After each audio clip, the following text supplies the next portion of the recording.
And welcome back to another BobBlast. Hi, I'm Bob Burridge, and this one is part 2 of the last one. Do you remember that we were looking at the color wheel using only 4 colors and to work on 4 9-inch by 9-inch smaller pieces, right? All using the same color combinations, and this was an abstract. And after I did this, I realized, my gosh, I had more than one focal point. Look, I treated each one separately with the focal point of yellow. So the overall color, the dominant color, blue, remember, I had the cobalt blue and an ultramarine blue, and I also have some hot luminous opera, that pink I love so much, right? And the focal point color is yellow, according to my wheel, and then the 2 spice colors, green and the red, and a little bit of white, a little bit of black, just in case I felt like using it. So 4 colors. So we got so far, and I said, I really like where it was going, but we ran out of time. And so I noted to myself, I need to find and reestablish one focal point now that they're all reading as one painting, as opposed to 4 separate ones. That's how it was. Okay, so this is fun too. Big brush. Well, this is an 1.5 inch brush. My acrylic paints, these are the Holbein acrylic paints. And I'm going to reestablish, where do I want to put this? Pure yellow, the Hansa yellow. I'm going to add some white to it, just to see what I can do. I'm always doing it in this area. Remember the golden section. Each one, think of these, each one the golden section.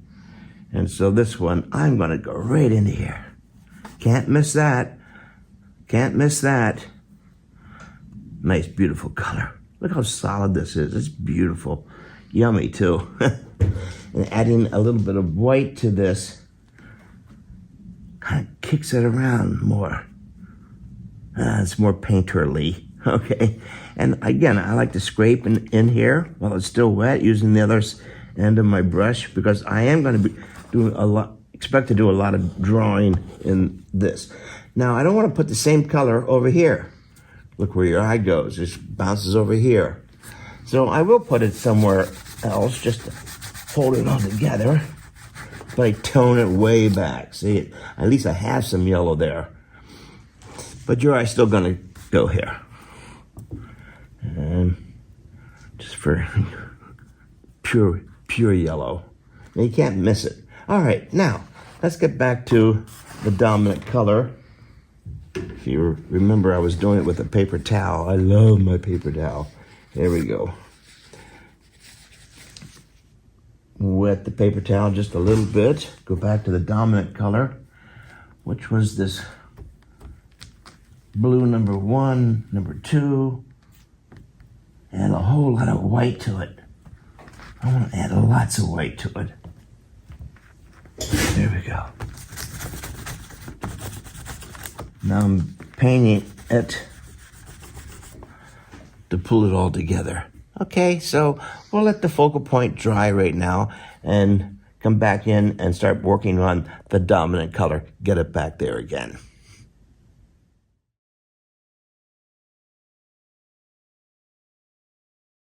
Now we really know where the focal point is, right? Now let's get back to the beginning, the dominant color, blue, with a lot of white in there. I want to go into a lot of white, and I'm using the ultramarine blue, mixing it all up with a whole lot of, oh, what a beautiful color.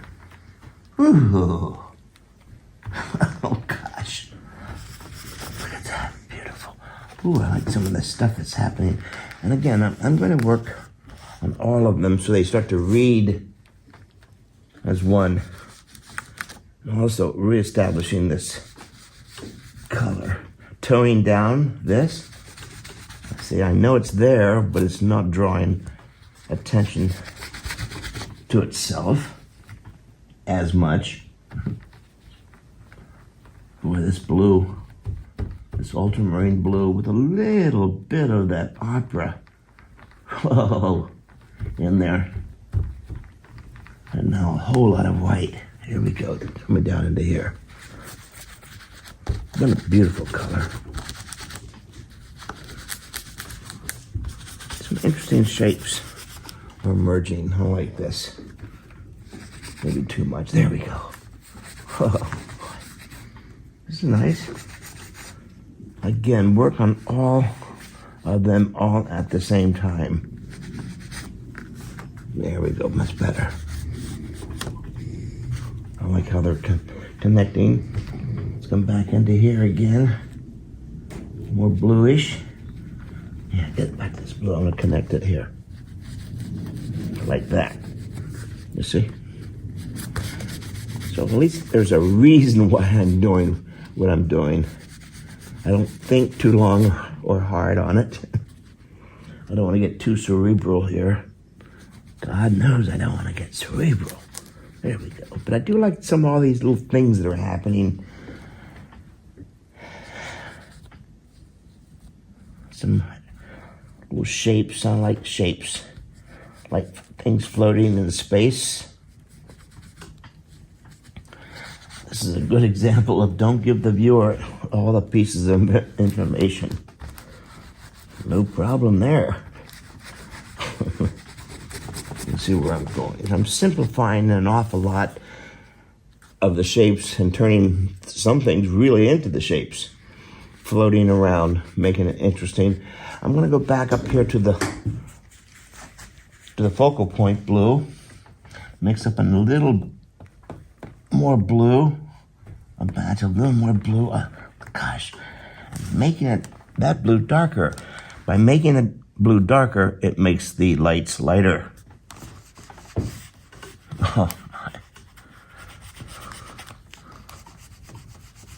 And if I get really close, it's going to mix in, and of course the yellow turns green on top of the wet blue, which gives it a little bit of a glow. It's pretty subtle, but it starts to glow after a while. Come back into here with more white. Get out of there, work somewhere else. I like this.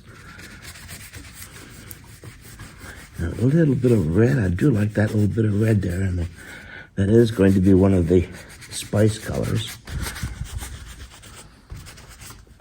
Taking advantage of I'm using the same paper towel. More white. And more white. There we go. I'm going to brighten it up. It's starting to get too dark for me. Again, I want this to have some interesting shapes, things that I've never seen myself ever having done before. And to work all over. I like softness in here. Yeah. Coming up into here. Whoa. Nice strong shape. I'm gonna do something shocking. Shocking, I tell you.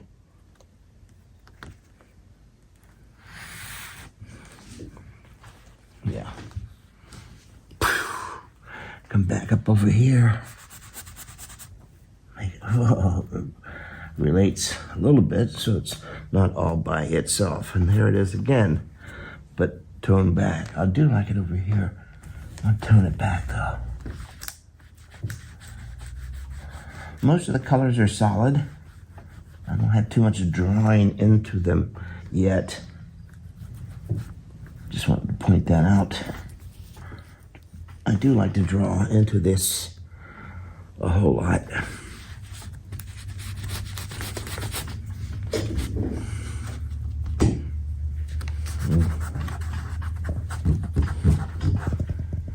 Not so sure I know what that is, but it's interesting.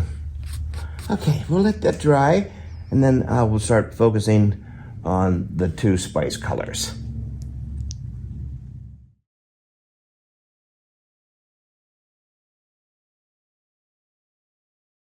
And now, the two spice colors, always around the focal point color, right? In this case, it's green, and it doesn't have to be exactly that green. it's pretty raw, so I'm going to change the green a little bit, add some yellow to it. Ooh, I like that, softer. Add some white to it also. The softer green. I'm going to add more white to it. I like that soft green, so it doesn't have to be that, oh, like right in here.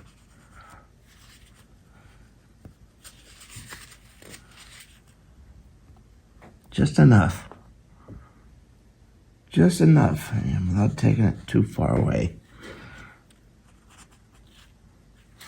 I do like showing the marks, that's nice.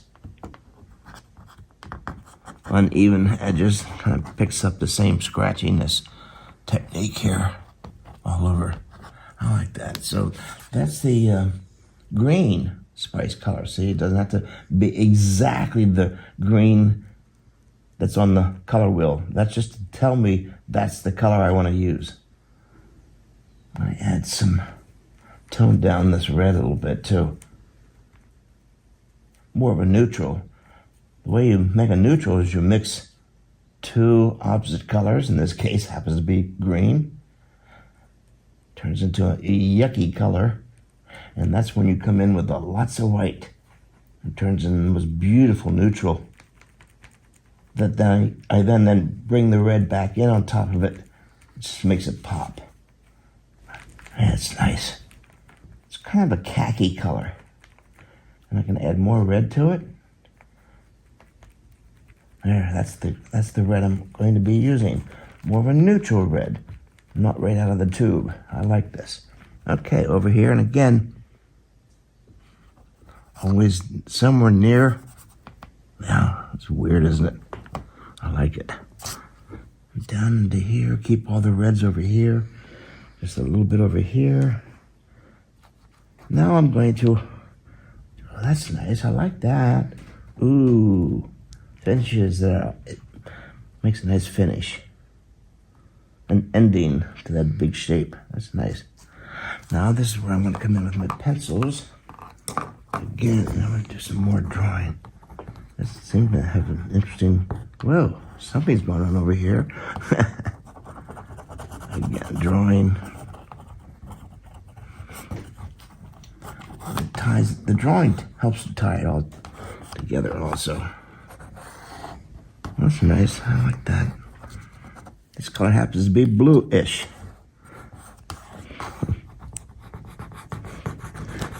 Come back over here.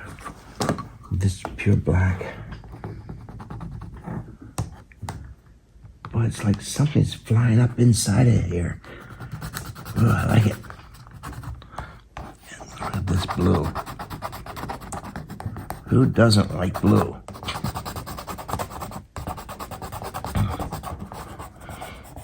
I like to show the hand of the artist all over the piece.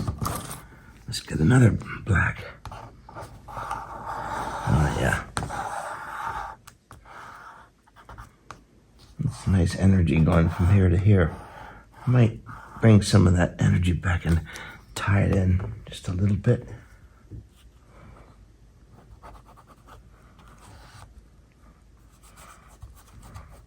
Tie it really close. Close to the same shape without it looking like it blew its top off or something like that. Here's another one. Oh, that just a little bit. Red. Whoa. Nice. Come back over here. Make sure I still have that red. I'm ready to have that same red, but really pop it. Really pop it. Yeah. It was getting to be too much of a dirty red, I thought. It's cleaner, but I don't like the lines. There we go. Better. Better. Well, there you are. Certainly has gone through a lot of changes. Remember, these dolls started out as the single sheet warm-up abstracts using the color combinations of just those four colors out of my color wheel. Dominant color being blue, focal point being yellow. Boy, you can't miss it now. Anyway, I was just having a great time, and we just basically ran out of time, and because I like to then take the smaller ones, put them together, and now it's called a polyptych. Ooh, fancy word for the day, polyptych. And now it starts to read as one. It's one of the ways I like to start doing my abstracts for pure play, pure play. And I have a theme going on in my head here about things going underwater. You know, people diving deep into water and going up inside the caves and things like that. I've heard some great stories here recently. I was teaching in the Bahamas and I heard all these dive stories. So anyway, I'm influenced by that. It has a big kind of underwater kind of atmosphere too. Anyway, that's how I get started. At least I had a theme based in my head of my own experience. So that's it. I hope you enjoyed this. Gosh, I did too. I know I did. And anyway, I'll see you at the next BobBlast. Take care.